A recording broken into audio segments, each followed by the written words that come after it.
High guys, welcome back to the channel. আশা করি আপনারা সকলেই ভালো আছেন। আজ ঢাকা থেকে যাচ্ছি কুমিল্লার ময়নামতি শালবন বিহার ঘুরে দেখতে। এই ভিডিওর মাধ্যমে কার রাইড করে যাওয়া এবং শালবন বিহারের ঐতিহাসিক কিছু তথ্য শেয়ার করার চেষ্টা করব আপনাদের সাথে। তাহলে চলুন এবার ঘুরে আসি কুমিল্লার ময়নামতি শালবন বিহার থেকে।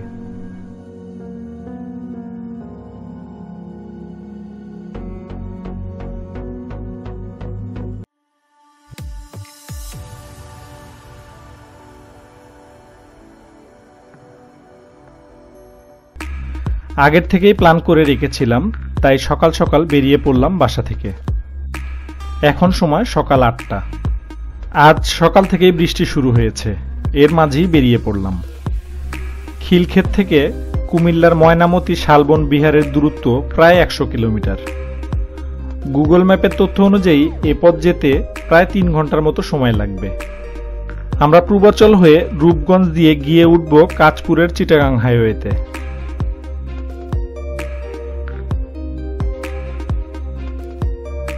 এখন চলছি পূর্বাচল ৩০০ ফিট রোড দিয়ে। ধীরে ধীরে বৃষ্টির পরিমাণ বেড়েই চলছে। এভাবে বৃষ্টি হলে আমাদের পৌঁছাতে অনেক বেশি সময় লাগবে। যাই হোক, বৃষ্টির মাঝেই আমরা সামনের দিকে এগোতে থাকি।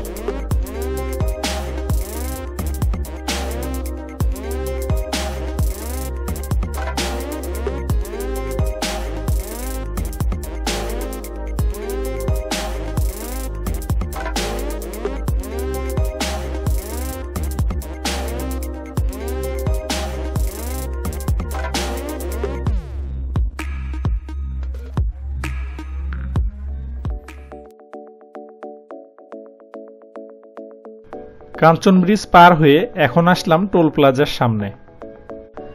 এখানে কারের টোল ৩৫ টাকা। টোল দেয়া হয়েছে, এবার যাচ্ছি ভুলতার দিকে।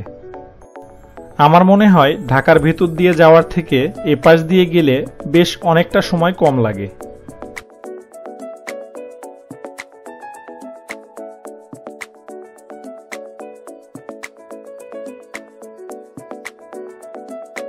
এসে পড়েছি ভুলতাতে। এখানে ফ্লাইওভারের কাজ প্রায় শেষ। এখন আমরা যে রোডটিতে চলছি এটি ঢাকা সিলেট হাইওয়ে। এ সময় এই হাইওয়েতে কোনো যানবাহন নেই বললেই চলে। অনেকদিন হলেই ভাবছিলাম কুমিল্লার শালবন বিহার ঘুরে দেখতে যাব, কিন্তু নানা কারণেই তা হয়ে ওঠে না। ফাইনালি আজ যেতে পারছি, তাই খুব ভালো লাগছে।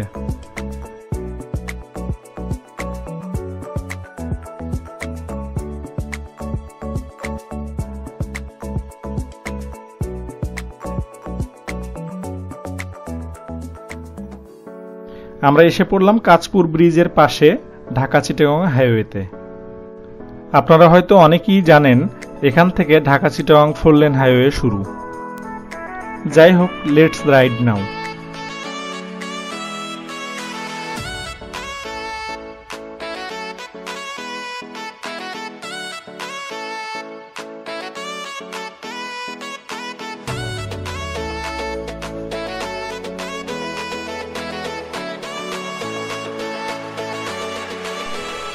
চলে আসলাম দাউদকান্দির কাছাকাছি। এখান থেকে গাড়িতে গ্যাস নিব, তাই পাম্পে যাচ্ছি।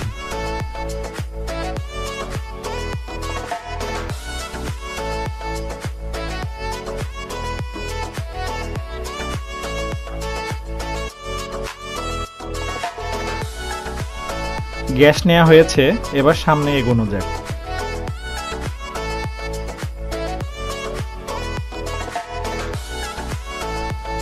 এই মুহূর্তে বৃষ্টি সেরেছে, কিন্তু আকাশ মেঘলা। যে কোনো সময় আবার বৃষ্টি শুরু হতে পারে।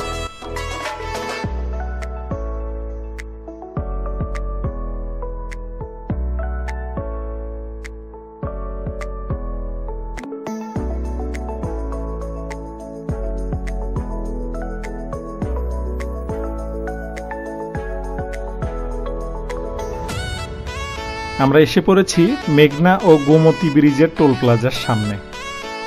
এখানে একসাথে দুটি ব্রিজেরই টোল দিতে হয়।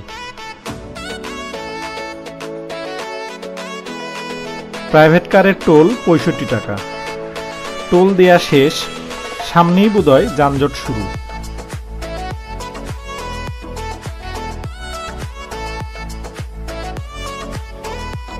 আজকে এখানে যানজটে আটকে থাকতে হচ্ছে না, কিন্তু ধীরে ধীরে সামনে এগোতে হচ্ছে।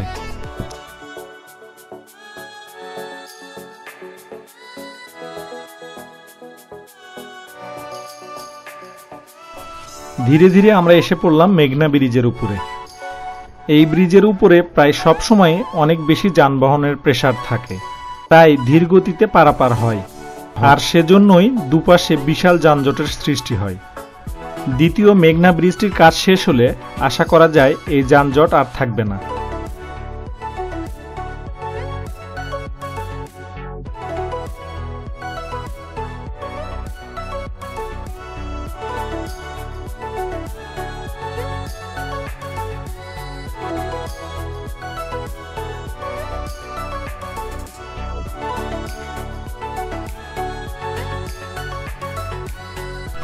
মেঘনা ও গোমতী দুটি ব্রিজই পার হয়ে আসলাম খুব বেশি যানজট ছাড়া। যাই হোক, এবার ঢাকা চিটাগং হাইওয়েতে কার রাইড এনজয় করা যাক।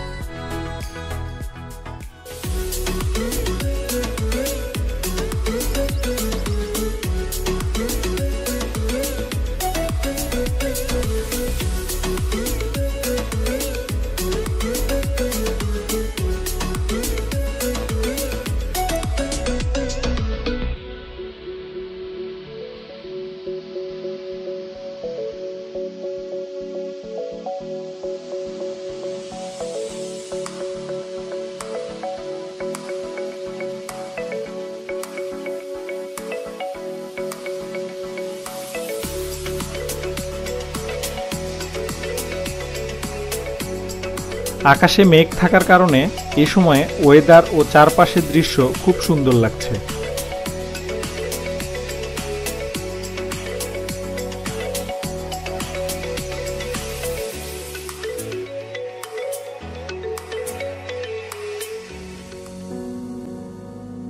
আমরা এসে পড়েছি কুমিল্লাতে, ক্যান্টনমেন্টের সামনে। কুমিল্লা ক্যান্টনমেন্ট পার হয়ে কিছুটা পথ সামনে যেতে হবে শালবন বিহারে যাবার জন্য।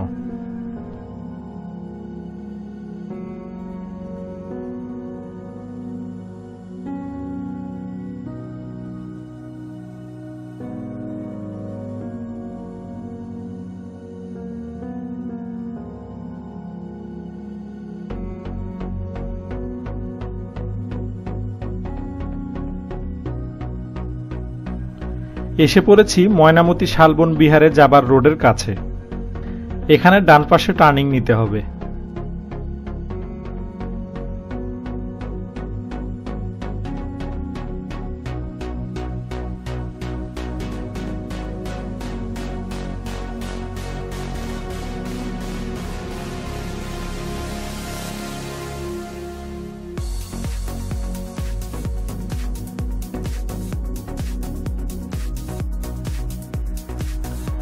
ঢাকা চিটাগং রোড থেকে এবার বামে যাচ্ছি শালবন বিহারের দিকে। আর 4 থেকে 5 কিলো পরেই আমাদের ডেস্টিনেশন পয়েন্ট।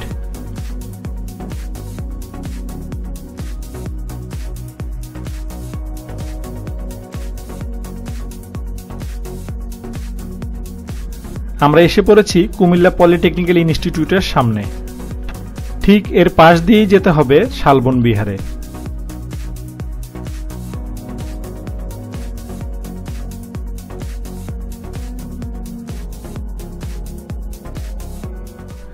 এখন এসে পড়েছি শালবন বিহারের কাছে।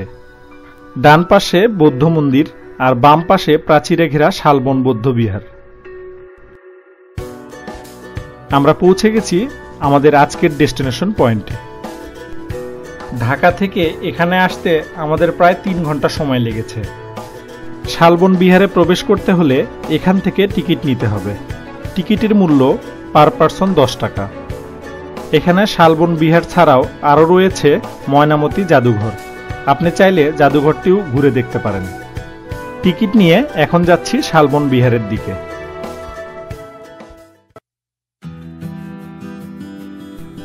টিকিট দেখিয়ে ভিতরে প্রবেশ করলাম।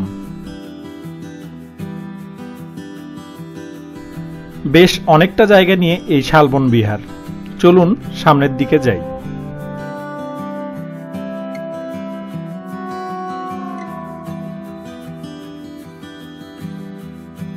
এই শালবন বিহার কুমিল্লার ময়নামতিতে একটি প্রত্নতাত্ত্বিক স্থান।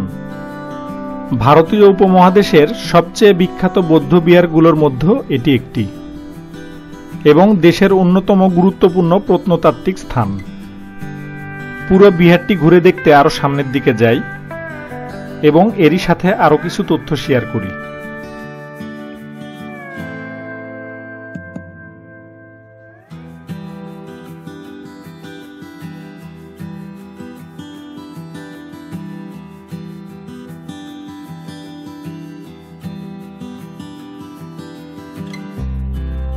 অষ্টম শতাব্দীর শেষের দিকে রাজা শ্রী ভবদেব এই শালবন বিহার তৈরি করেছিলেন। এখানে খনন শুরু হয়েছিল ৮০-র দশকে। সে সময়ে এখানে অনেক প্রত্নতাত্ত্বিক উপাদান পাওয়া যায়। তার অধিকাংশ এখন ময়নামতি জাদুঘরে রয়েছে।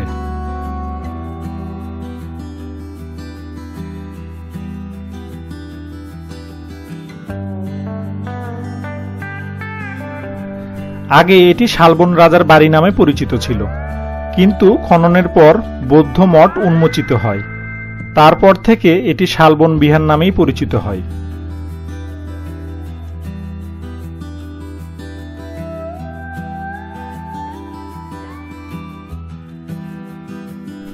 এখানকার বিশেষ আকর্ষণ একটি প্রভাবশালী কেন্দ্রীয় মন্দির এবং উত্তরে তার স্মারক গেট পথ এবং এর কেন্দ্রে মন্দিরটির ৬টি ভবন। ধারণা করা হয় অষ্টম শতাব্দীর মাঝামাঝি দেবী রাজবংশের চতুর্থ শাসক শ্রী ভবদেব দ্বারা এই মঠটি নির্মিত হয়েছিল।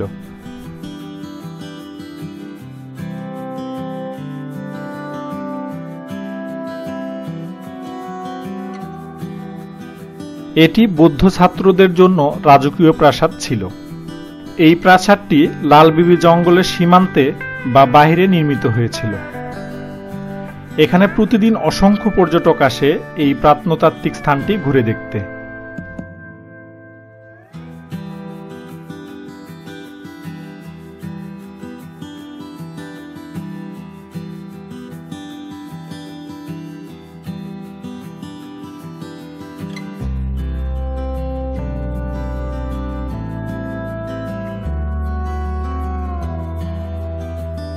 বেশ কিছুক্ষণ ঘুরে দেখলাম এই শালবন বিহার।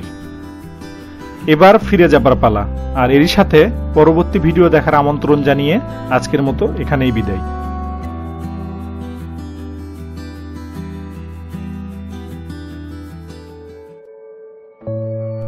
ভিডিওটি ভালো লেগে থাকলে লাইক, কমেন্টস ও বেশি বেশি শেয়ার করুন। পরবর্তীতে নতুন ভিডিও দেখতে ও আমাদের সাথে থাকতে চ্যানেলটি সাবস্ক্রাইব করে বেল বাটন প্রেস করুন। Thank you for watching this video.